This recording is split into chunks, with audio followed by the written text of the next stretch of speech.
بسم اللہ الرحمن الرحیم۔ ہم نماز کیوں پڑھیں؟ دوستو، یہ ویڈیو دیکھنے کے بعد مجھے امید ہے کہ آپ نماز نہیں چھوڑیں گے۔ قرآن چیخ چیخ کر کہہ رہا ہے کہ جو نماز نہیں پڑھتا وہ صرف لوگوں کے ہاں مسلمان ہے، اللہ تعالیٰ کے ہاں وہ مسلمان نہیں ہے۔ صحیح مسلم میں یہ حدیث لکھی ہی رہ گئی کہ بندے کے کفر اور ایمان، شرک اور اسلام کے درمیان فرق نماز ہے۔ یہ حدیث بھی صحیح مسلم میں لکھی ہی رہ گئی کہ ابن مسعود رضی اللہ تعالیٰ عنہ کہتے ہیں کہ جماعت کے ساتھ نماز پڑھنا یہ سنت خدا ہے، اور یہ تمہارے نبی کی وہ سنت ہے جو اللہ تعالیٰ نے انہیں عطا کی، اگر اسے چھوڑ دو گے تو برباد ہو جاؤ گے۔ رسول اللہ صلی اللہ علیہ وآلہ وسلم کے زمانے میں اگر کوئی بیمار بھی ہوتا اور دو بندوں کے سہارے مسجد آ کے نماز پڑھ سکتا تو اس کی کوشش ہوتی کہ میں مسجد میں آ کر ہی نماز پڑھوں، کہیں مجھے منافق نہ شمار کر لیا جائے۔ میرے دوستو، جماعت چھوڑنے پر رسول اللہ کے زمانے میں یہ سمجھا جاتا تھا کہ یہ بندہ منافق ہے۔ صحابہ اکرام کو اور اہل بیت کو یہ کب معلوم تھا کہ ایسی امت بھی آنے والی ہے جو بڑا عاشق رسول ہونے کا دعویٰ کرے گی اور نماز ایک نہیں پڑھے گی۔ آج کے دور کے لوگ کہتے ہیں کہ اسلام بہت آسان ہے۔ جی نہیں، اسلام اتنا بھی آسان نہیں ہے۔ اگر اسلام اتنا ہی آسان ہوتا تو اتنی بڑی اور خوبصورت جگہ جو کہ ہمیشہ کے لیے میسر ہوگی، یعنی جنت، ایسے ہی مل جائے گی؟ جی نہیں، یہ اتنا آسان نہیں ہے۔ عبداللہ بن شقیق رضی اللہ تعالیٰ عنہ فرماتے ہیں کہ صحابہ کرام تارک الصلاح کے علاوہ کسی کی تکفیر نہیں کرتے تھے، صرف بے نمازی کو وہ کافر سمجھتے تھے۔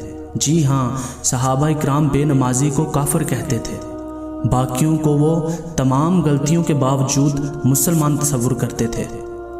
آپ اس حدیث سے اندازہ کر سکتے ہیں کہ نماز کتنی ضروری ہے۔ یہ حدیث ابو داؤد میں ہی لکھی رہ گئی کہ بچہ جب 7 سال کا ہو جائے تو اسے نماز کا حکم دو، اور نہ پڑھے 10 سال کی عمر میں تو اسے سزا دو۔ یہ حدیث بھی ابن معاجہ میں ہی لکھی رہ گئی کہ نبی کریم صلی اللہ علیہ وآلہ وسلم نے فرمایا کہ اے معاذ، اللہ تعالیٰ کے ساتھ شرک نہ کرنا، ہوا تمہارے ٹکڑے ٹکڑے کر دیے جائے، تمہیں قتل کر دیا جائے، سولی پر لٹکا دیا جائے، یا آگ میں زندہ جلا دیا جائے۔ شرک نہ کرنا اور نماز نہ چھوڑنا۔ تمہارا اللہ کے ساتھ عہد نماز کی بنیاد پر ہے۔ اگر تم نے نماز چھوڑ دی تو اللہ کا ذمہ اٹھ گیا تم سے۔ اور تیسری چیز یہ فرمائی کہ شراب نہ پینا، یہ تمام برائیوں کی جڑ ہے۔ تو یہ حدیثیں تو لکھی ہی رہ گئیں۔